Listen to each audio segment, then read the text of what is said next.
What's going on, everyone? Paul Donis Maximus here. Apparently, Seedance 2.5 just dropped overnight and everyone is losing their freaking minds. And in this video, we're going to walk through what the release is, what's new about it, what I've been finding that's going to be important to you, especially how to actually access it and where it's actually available to be accessed. Because just like Seedance 2.0, this is currently not released globally, but I think the worldwide release will happen a lot faster than it did last time, due to some of the protections that they put on the model to keep from having the same fiasco they did when Seedance 2.0 was blocked earlier when they first tried to release it. But again, I don't think we're going to run into that. So again, let's just walk through some of the things that I'm finding by way of X. And as you can see right here, Higgsfield is promoting that they're giving 14 days of unlimited Seedance on Higgsfield. If you guys want to support the channel at no extra cost to you, then be sure to use our partner link if you're going to check this out. But I will go ahead and tell you right now, it's not available on Higgsfield yet. They have early access to it. That's why you see this promotion right here. But again, just note that they say Seedance 2.5 is coming soon to Higgsfield. Now let's take a look at what they're officially saying about this model, and this is from Germina AI. They often have early access to these Seedance models from ByteDance. And one of the biggest things that people are most excited about with this model is what they say right here, which is long take storytelling. It says native 30-second videos in a single generation, a new interactive editing experience where they say you can reshape any part of the frame. I'll show you an example of that I found that looks pretty cool. It says long video mode, up to 3 minutes with consistency that holds throughout. And another thing that's going to be very important for AI filmmakers is it says up to 50 multimodal references, now with support for 3D white models and green screen footage. And I do believe if you take a look at this video that they're showing as their trailer, they go into some of that to where they, I think, go into Blender or something like that. That's what their 3D white models is about. I think that's what they just showed there. So this looks pretty cool because if you remember, one of the things they were getting in trouble about is they were taking fight scenes from Hollywood films and using that as training data. This looks like it helps you get around that, especially if you're putting together your own fight sequences using something like the 3D white model or green screen. I imagine that there's going to be a whole new wave of actual filmmakers going out and recording fight sequences in front of green screen and then selling that as stock footage. So again, let's just think about that concept right quick. Some enterprising filmmaker with a mirrorless digital camera, whatever they have now these days. My last camera of such was a Sony A7S III. I still have it, don't really do much with it other than maybe use it for YouTube videos here and there. But somebody's going to go out there and figure out that, hey, the AI industry will probably eat up fight scene footage in front of a green screen to use in their AI film generations, especially with a model that takes up to 50 multimodal references like Seedance 2.5. Now here's why I talk about why I think it's going to be released a lot faster than Seedance 2.0 was. It says built with safeguards including IP protections and transparency measures such as invisible watermarking, C2PA content credentials, I don't know what that is, and AI labels to support responsible creation. And as you can see right here, it also says available now for subscribers across Southeast Asia, the Middle East, Africa, Europe, and South America. Again, a couple of things here. They've learned all of their mistakes from the release of Seedance 2.0 earlier this year, and they've now baked in IP protections, transparency measures, invisible watermarking, all of that stuff into this 2.5 release so that they don't run into any backlash from Hollywood and the Hollywood unions again and have to pull it off the shelf. Because trust me, they lost a lot of revenue during that wide gap of time from when they initially released it, all that hype buildup, and then they had to pull it back, which even though once they did release it, it still took off, but they lost a lot of momentum, a lot of potential for revenue during that time frame, and now they're trying to avoid that same mistake. Now here's another post that I found that I thought would be interesting to you guys. It says Seedance 2.5 completely ignores no music prompt when generating videos. This is hilarious. If they don't fix it, there's no way serious creators will use it. And I replied, that would suck because Seedance 2.0 faithfully followed the no music prompt request.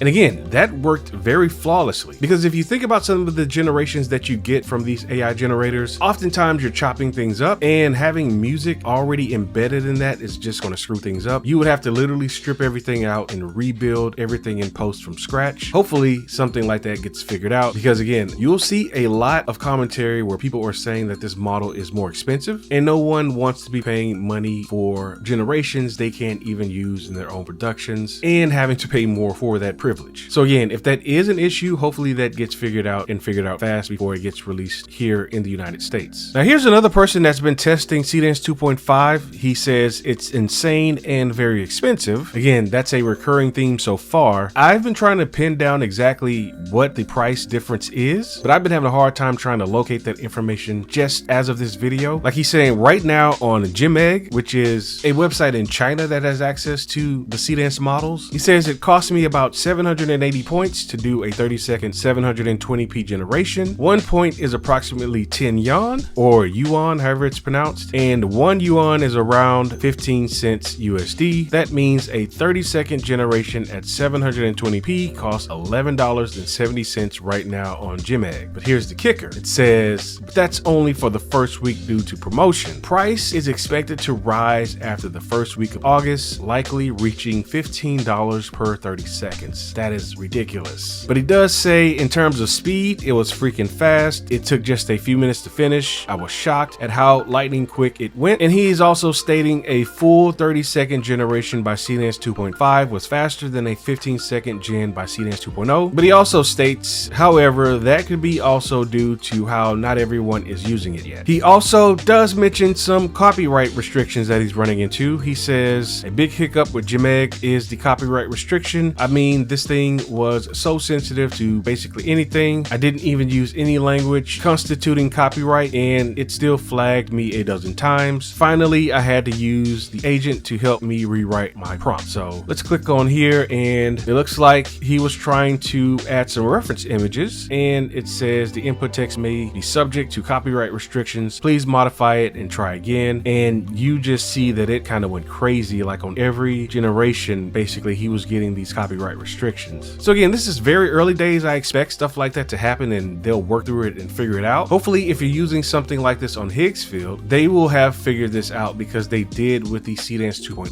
launch, and it just made the generation experience a lot more enjoyable, not having to get everything flagged. So again, I hope they work through all of this. So there's videos about choreography and someone's showing what Higgsfield is doing with their early access. I'm an affiliate of Higgsfield, but I'm not a creative partner, so I'm seeing a lot of these with the Higgsfield branding in the videos. And again, I'm seeing this for the first time just like you guys are. I've just been going through looking at what others have been posting, and so far it looks pretty good. Again, people are doing side-by-side comparisons of Seedance 2.5 versus Seedance 2.0. I have been noticing some differences. They're both still good, but you know, Seedance 2.5 does look like it's going to knock it out of the park, and the only thing is being able to try to figure out if it's actually following the prompts exactly. Obviously, we're going to be seeing a lot of cherry-picked examples, but the results look pretty stunning so far. And here's one of those examples I told you about where people are using the editing feature, and I guess it's called SmartEdit. But this person right here is saying things like replace all of the fire in the video with swarms of wasps, with ice and frost, and with beautiful flowers. And what they're showing is examples of this happening. The original, and then what's happening with the SmartEdit feature. That was the flowers example. This one right here is the ice example, and you know, that looks pretty interesting. And then this one I believe is the swarm of wasps, and let's see, yep, that looks exactly how I would expect something like that to look. I will note that the AI is overshooting a bit, so you see the ice going down, but then it's already iced down here. That doesn't make any sense. And you know, the wasps, that kind of does look like just some flying beans instead of wasps, but you know, it's not too bad. And then right here with the flowers, you're gonna see the flowers blooming before it even, you know, so there's still some kind of wonk going on with the model, but it's not too bad. I'm sure you could get probably better examples if you were to re-roll this, but again, let's keep in mind the model is already expensive, so maybe it's badass, but maybe some things like SmartEdit still needs some work. And this is an example of someone demonstrating the 30-second generation. It's like a shot where she's just walking straight through. I did notice that she already had a glass in her hand, and then she went to the counter and kind of still had the glass in her hand. But this seems pretty cool where it's just following like a straight motion, straight one shot type 30-second gen, and then she jumps in the pool and I think it goes under the water with her. So you know, there's some interesting things going on with this model. I don't know how much I myself personally would use a 30-second gen. Most likely definitely for things like chase scenes and fight scenes. I mean, this is still something that a movie would do, right? Have a one take shot. Scorsese does this a lot. If you think about something like The Irishman, where the camera follows the assassins into the barbershop and then they assassinate assassinate the guy in the barber's chair. There was something like that going on, I believe. There are other examples of Hollywood scenes that have this same one-shot tracking camera follow thingy going on. But the interesting thing about that is how well the AI actually holds up through all of this. So again, guys, what's really crazy right now is that we've got Seedance 2.5 before we even got Google Veo 4. And that's exactly what I called out. I was like, hey, Google DeepMind, what's going on, guys? How is it that we've got Seedance 2.5 before we got Veo 4? Interesting times. And what's even more interesting is that this Minimax H3 that apparently is going to be open sourced only came out a day ago. And now everybody's going to be talking about Seedance 2.5 for literally the rest of the year, if nothing else comes out that's even close to the aesthetic and functionality of Seedance 2.5. Because again, prior to Seedance 2.5, we had Seedance 2.0 and there was literally nothing better than Seedance 2.0. But again, guys, competition is good in this space because again, if there's nothing that's going to end up competing with Seedance 2.5, then we're going to be stuck paying these high ass prices for AI video gen. This is a huge step up from where we were previously. These upgrades bring us much more closer to being able to fulfill the mission of making and monetizing AI filmmaking without an expensive cast or crew, without having to get permits to record, hoping that cast members show up, hoping that production assistants show up, the travel involved in actually getting to the set, unloading, setting up, breakdown, all of that's getting eliminated. You can do awesome cinematic Hollywood level creations all from your desktop. But again, we need more competition in this space because it's only going to continue getting more expensive from here. As the saying goes, competition is good. So what are you guys' thoughts of this new release of Seedance 2.5? Again, right now I don't have any information on when it's going to actually drop in the US. I'm still trying to track down actual apples to apples pricing for you guys. I'll probably make an update video once I get a bit more information, and if any other information drops about this model, especially in terms of the wider release date, I will let you guys know. And on the subject of AI filmmaking, if you're interested in learning how to create AI films, how to monetize AI films, not just taking what the AI gives you, being actually able to assemble things so that it makes sense cinematically and it actually entices people to watch what you're doing and show that you know what the hell you're doing, then be sure to check out the AI Cinematographer's Playbook. Really cool deal for you guys. If you are a channel member, you can receive up to 20% off of all of our training. And if you're not a channel member, YouTube is running a trial to where you can become a channel member for free for 1 month. This allows you to take advantage of all of the other cool perks of being a channel member, as well as allow you to take advantage of that up to 20% discount on the AI Cinematographer's Playbook. And again, as of right now, you can become a channel member completely for free. If that's something you're interested in, then be sure to check the comments below this video for the link and for more information. Thanks in advance. So as always, be sure to hit that like and subscribe button. Once again, my name is ByteDance Maximus. Thanks for checking out this video. Please join me in the next one.